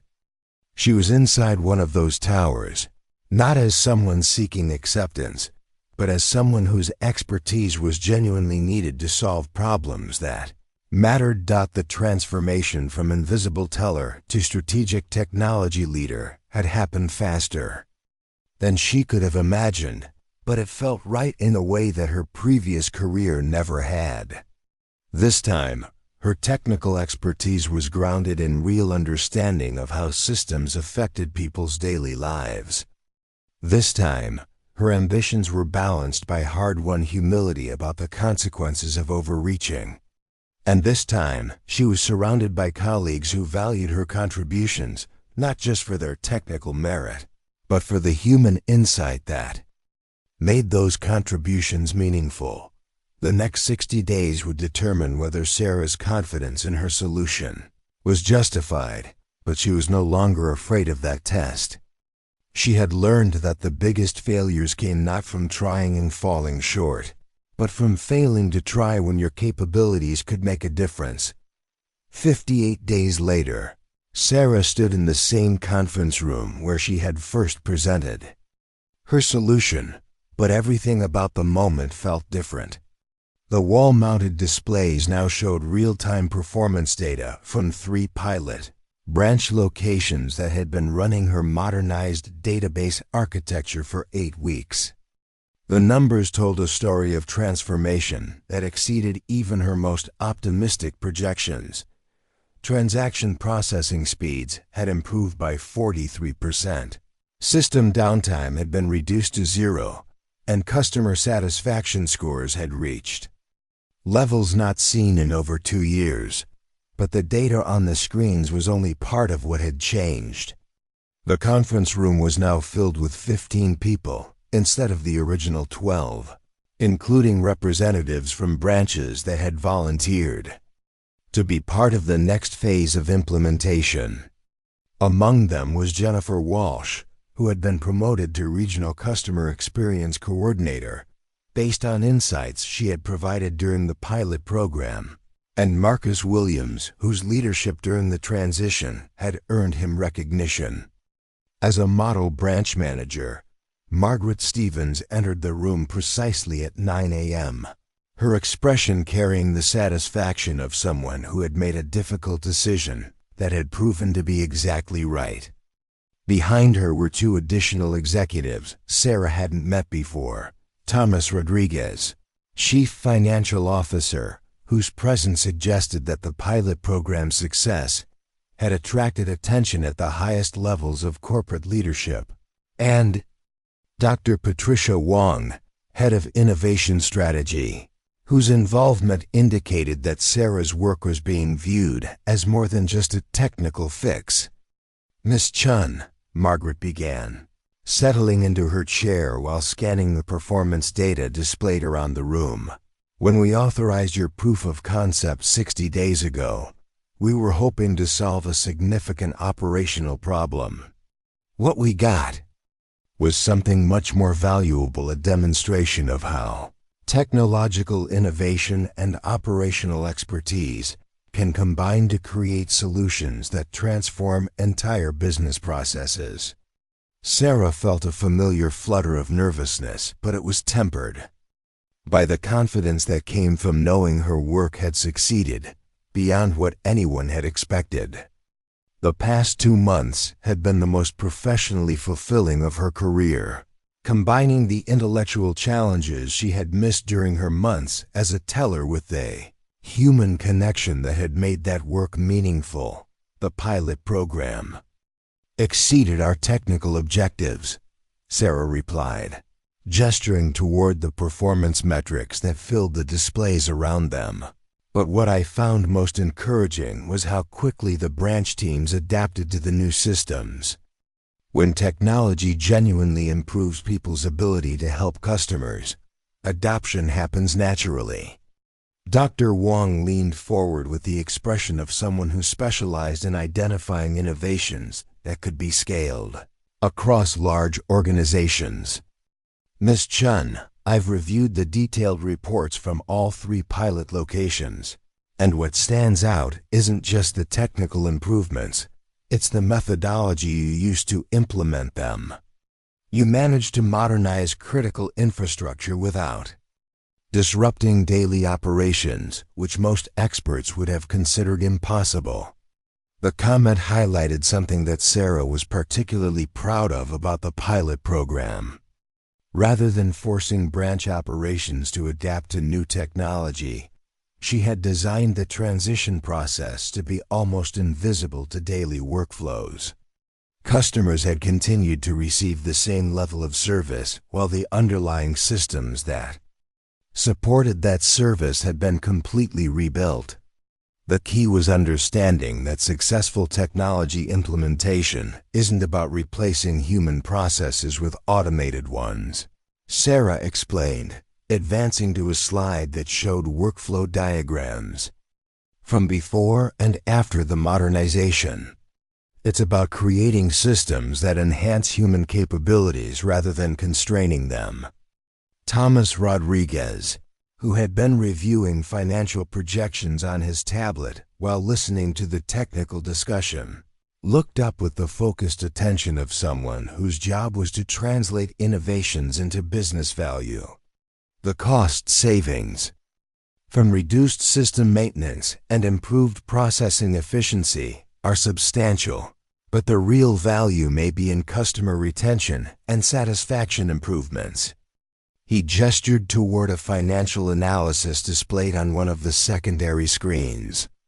"Branch locations running the modernized systems have seen a 12% increase in customer satisfaction scores, and a 7% reduction in account closures. If we can replicate those improvements across our entire network, the financial impact would be transformational.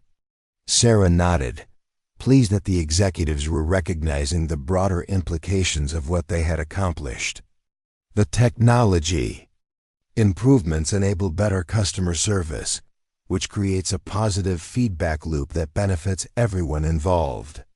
When systems work reliably, employees can focus on helping customers instead of managing technical problems. The discussion was interrupted by the arrival of David Chen, the regional IT director, who had initially been skeptical of Sarah's capabilities, but had become one of her strongest supporters during the pilot program.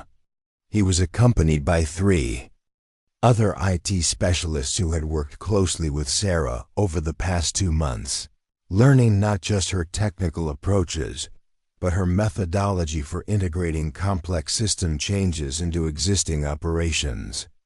I have an update on the expansion timeline, David announced, his voice carrying the excitement of someone who had been part of a project that had exceeded all expectations. Based on what we learned during the pilot program, we can begin rolling out the modernized architecture to additional branch locations immediately. The implementation protocols Sarah developed are thorough enough that we can maintain the same quality standards while significantly accelerating the timeline. Margaret made a note in her portfolio, her expression suggesting someone who was mentally calculating the organizational implications of expanding the program. What would be the staffing requirements for a full network rollout?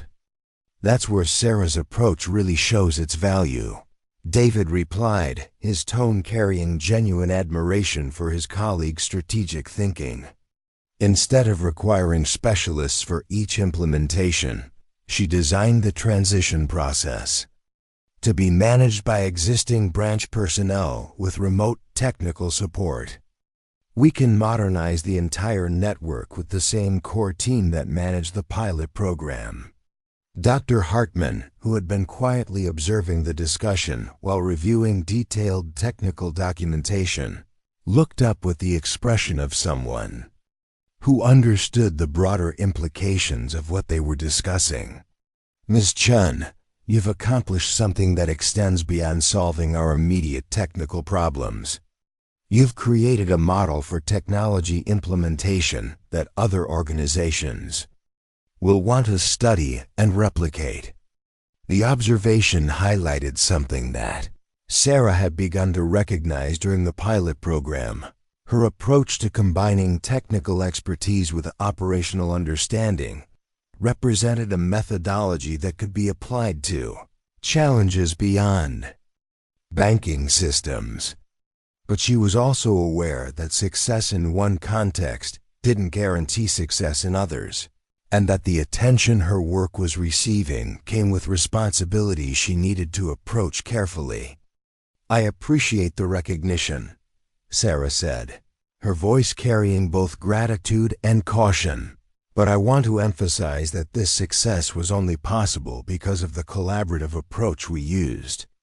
The branch teams, the IT specialists, the customer service representatives, everyone contributed insights that were essential to making the solution work in real-world conditions. Linda Morrison, who had been taking detailed notes throughout the meeting while simultaneously managing communications from other parts of the organization, looked up with the expression of someone who was seeing connections between different initiatives. Ms. Chen, we have similar technology challenges in our commercial lending and investment services divisions. Would you be interested in applying your methodology to those areas as well? The question represented exactly the kind of opportunity that Sarah had been hoping for. The chance to use her expertise to solve meaningful problems while continuing to grow professionally. But it also required her to make decisions about the direction of her career and the scope of responsibilities she was ready to take on. "I'm definitely interested," Sarah replied, "but I'd want to maintain the same approach we used here, starting with a deep understanding of how the existing systems affect the people who use them, then designing solutions that enhance rather than replace human capabilities." Margaret closed her portfolio and looked around the conference table at the team that had transformed a crisis into an opportunity for organizational improvement. "I think we're ready to move beyond pilot programs and proof-of-concept demonstrations. Ms. Chen, I'd like to offer you the position of Director of Technology Integration, with responsibility for leading system modernization initiatives across all divisions of Metropolitan Financial Group." The offer represented a level of professional responsibility that exceeded what Sarah had achieved even during her most successful years at Apple. But more than the title or the authority, what appealed to her was the opportunity to continue working at the intersection of technology and human experience, solving problems that affected real people's daily lives. "I accept," Sarah said, her voice carrying the quiet confidence of someone who had learned to trust her own judgment while remaining open to collaboration and guidance from others. "But I have one request. I'd like to maintain some direct customer contact, even if it's just a few hours per week. I never want to lose sight of how these systems affect the people who depend on them." Dr. Wang smiled, the expression suggesting someone who recognized wisdom when she encountered it. "The best technology leaders are the ones who remember that systems exist to serve people, not the other way around." Your request demonstrates exactly the kind of perspective we need in senior technical positions. As the meeting concluded and the executives began discussing implementation timelines and resource allocation, Sarah realized that she had come full circle from her first day as a nervous teller trying to remain invisible. But the journey hadn't been about returning to where she started. It had been about integrating all of her experiences into something larger and more meaningful than what she had achieved before. The quiet girl who had corrected presentation slides without permission had become the technology leader who could design solutions that improved millions of people's banking experiences.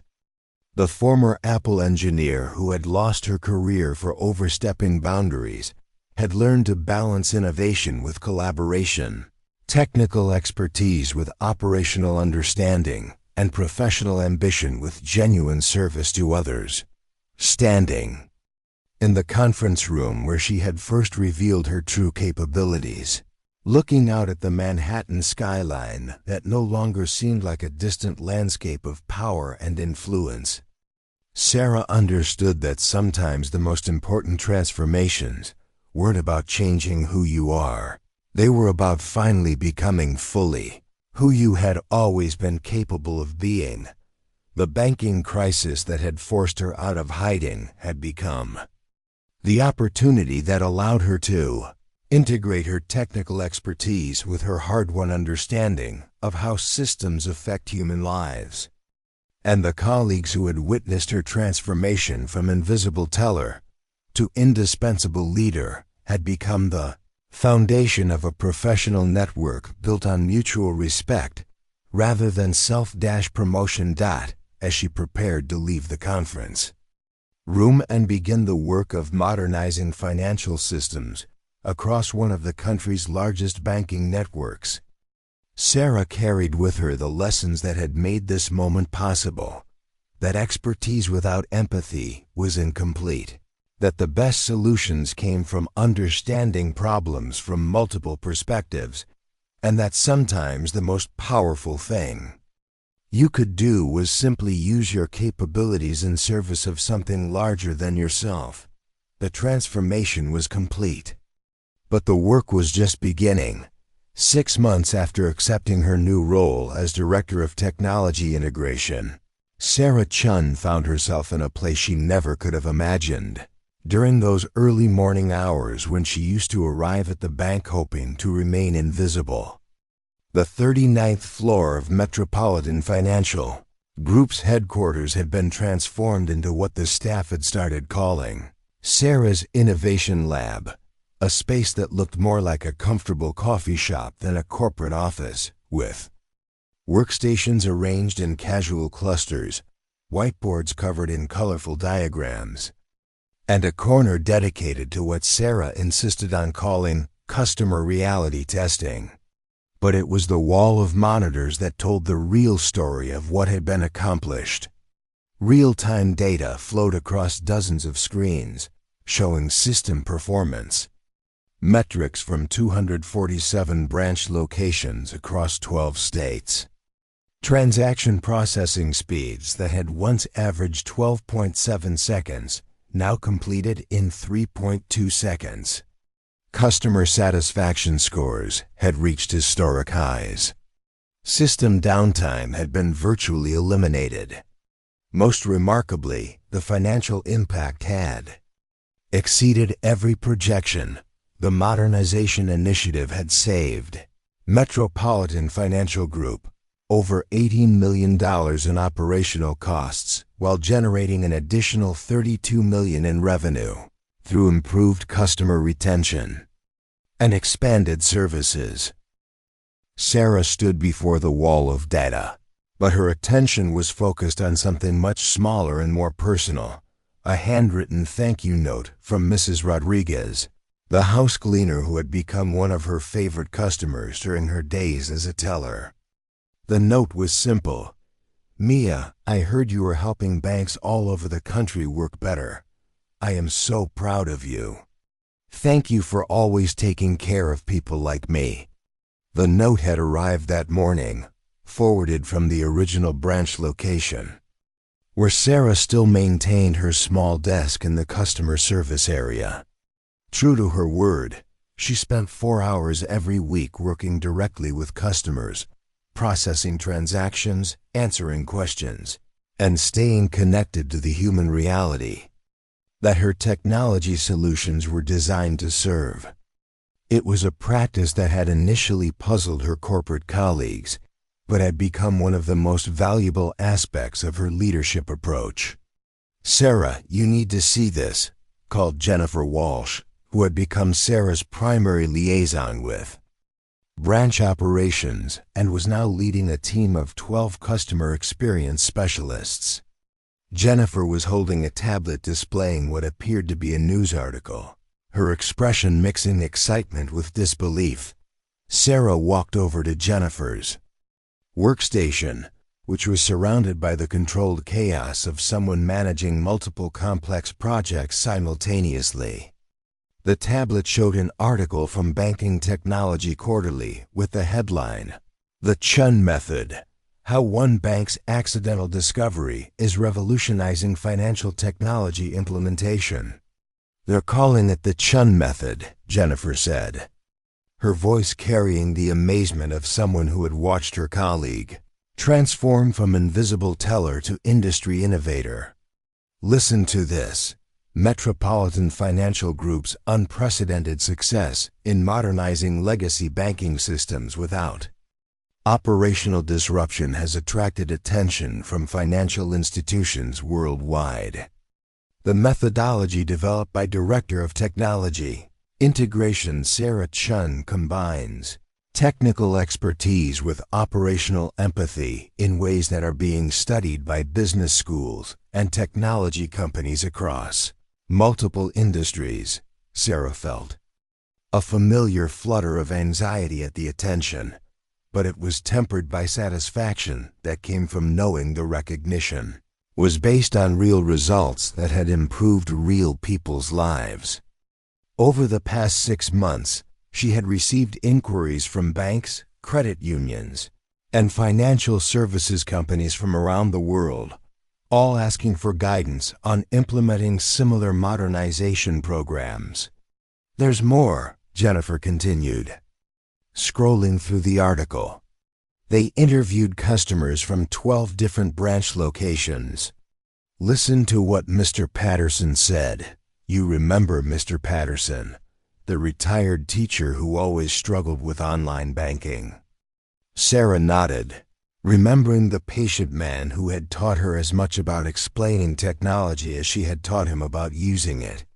He said, "I don't understand how computers work, but I know that everything is faster and easier now." The young lady who used to help me at the bank, she's apparently some kind of computer genius, but she never made me feel stupid for not knowing things. Now the whole system works the way she always treated people, with patience and respect. The quote captured something that Sarah had been trying to articulate about her approach to technology implementation.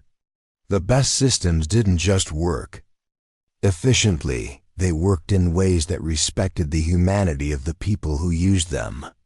Technical elegance was meaningless if it created barriers between people and the services they needed. Dr. Hartman appeared in the doorway of the innovation lab, carrying his ever-present cup of tea and wearing the expression of someone who had just received interesting news. At 73, he had officially retired from his CTO position, but had remained as a senior advisor, spending most of his time mentoring Sarah and helping her navigate the complex dynamics of corporate leadership. "Sarah, I just got off a call with the Federal Reserve," he announced, settling into one of the comfortable chairs that Sarah had insisted on for the lab's meeting area. "They want to commission a study of your implementation methodology for potential adoption as a recommended practice for the banking industry." The statement sent a ripple of excitement through the lab, where a dozen employees were working on various aspects of the ongoing modernization program. Sarah felt the weight of responsibility that came with recognition at that level, but also the satisfaction of knowing that her work was being validated by the highest authorities in financial regulation. "They're particularly interested in the collaborative approach you developed," Dr. Hartman continued. "Most system modernization projects are imposed from above, with implementation teams trying to force existing operations to adapt to new technology. Your method of involving frontline staff in the design process has produced results that exceed what anyone thought was possible." Sarah nodded, remembering the early days of the pilot program when she had spent hours sitting with tellers, loan officers, and customer service representatives, learning not just what they did, but why they did it that way. Those conversations had shaped every aspect of her technical solutions, ensuring that the new systems enhanced rather than constrained the human interactions that were the heart of good banking. "Dr. Hartman, I've been thinking about something," Sarah said, moving to one of the whiteboards where she had been sketching ideas for expanding the program beyond banking. "What if we could create a training program that teaches other organizations how to implement technology changes using this collaborative approach? Not just selling them our solutions, but teaching them the methodology so they can develop their own solutions that fit their specific contexts." The suggestion represented a significant evolution in Sarah's thinking about her role and responsibilities. Rather than just being someone who solved problems, she was beginning to see herself as someone who could teach others to solve problems more effectively. Dr. Hartman's eyes lit up with the enthusiasm of someone who recognized a truly innovative idea. "You're talking about creating a new discipline, technology implementation, that's grounded in operational empathy and collaborative design. That could change how every industry approaches system modernization." The conversation was interrupted by the arrival of Margaret Stevens, who had maintained her practice of making regular visits to the Innovation Lab, usually bringing with her executives from other companies who wanted to see Sarah's work firsthand. Today she was accompanied by someone Sarah didn't recognize, a Woman in her 40s with the confident bearing of someone accustomed to making important decisions. Sarah, I'd like you to meet Dr. Lisa Kim, Chief Innovation Officer for the Department of Health and Human Services, Margaret said, her voice carrying the excitement of someone who had just facilitated a potentially transformative connection. Dr. Kim has been following our modernization program and thinks your methodology could be applied to healthcare technology challenges. The introduction opened up possibilities that Sarah had never considered. If her approach to technology implementation could work in healthcare, education, or other sectors that served vulnerable populations, the impact could extend far beyond financial services. Ms. Chen, Dr. Kim said, we have electronic health record systems that are technically sophisticated, but incredibly difficult for healthcare providers to use effectively. The result is that doctors and nurses spend more time fighting with computers than caring for patients. Your collaborative approach to system design could potentially save lives by making critical information more accessible to the people who need it most. The opportunity was exactly the kind of challenge that Sarah had learned to recognize as both thrilling and terrifying. It would require her to step outside her comfort zone once again, to apply her expertise in unfamiliar contexts, and to take responsibility for outcomes that could affect millions of people's health and well-being. I'd be honored to explore how we might adapt our methodology to healthcare challenges, Sarah replied, her voice carrying both enthusiasm and the careful consideration that had become her trademark. But I'd want to approach it the same way. We approached banking by starting with a deep understanding of how the existing systems affect the people who use them. As the afternoon wore on and the various meetings and consultations continued, Sarah found herself reflecting on the journey that had brought her to this moment. 18 months ago, she had been a disgraced engineer hiding behind a teller window, convinced that her career was over and her expertise was more liability than asset. Today, she was leading technology initiatives that were being studied and replicated across multiple industries, with opportunities to impact sectors she had never imagined working in. But what struck her most was how little the fundamental principles had changed. Whether she was helping Mrs. Rodriguez deposit her weekly earnings or designing systems that would serve millions of banking customers, the core challenge was the same: understanding what people needed and creating solutions that respected their humanity while improving their lives. The transformation from invisible teller to recognized innovator had been dramatic, but it had been built on a foundation of small, consistent choices to care about the people affected by her work. Every customer interaction during her months as a teller had taught her something about how technology could serve human needs. Every collaboration with colleagues had reinforced the importance of bringing diverse perspectives to complex problems. Every moment of doubt about speaking up had been overcome by the recognition that her expertise was only valuable if she was willing to use it in service of others. As the sun set over Manhattan and the innovation lab gradually emptied, Sarah remained at her desk, working on proposals for expanding the methodology to new sectors and new challenges. The work was demanding, but it was also deeply satisfying in ways that her previous career had never been. She was no longer just a brilliant engineer solving abstract problems. She was someone who understood that the best technology was invisible to its users, enabling them to accomplish their goals without having to think about the systems that made it possible. The shy cashier who had fixed a bank's computer error in 37 seconds had become a leader whose influence extended far beyond any single transaction or system failure. But she had also remained the person who insisted on spending time with customers, who remembered that every system served real people with real needs, and who believed that the most important innovations were the ones that made life a little bit easier for the people who needed help the most. And perhaps that was the most important lesson of all, that expertise without empathy was incomplete, that innovation without collaboration was limited, and that the most powerful transformations often began with the simple decision to care about the people whose lives your work would touch.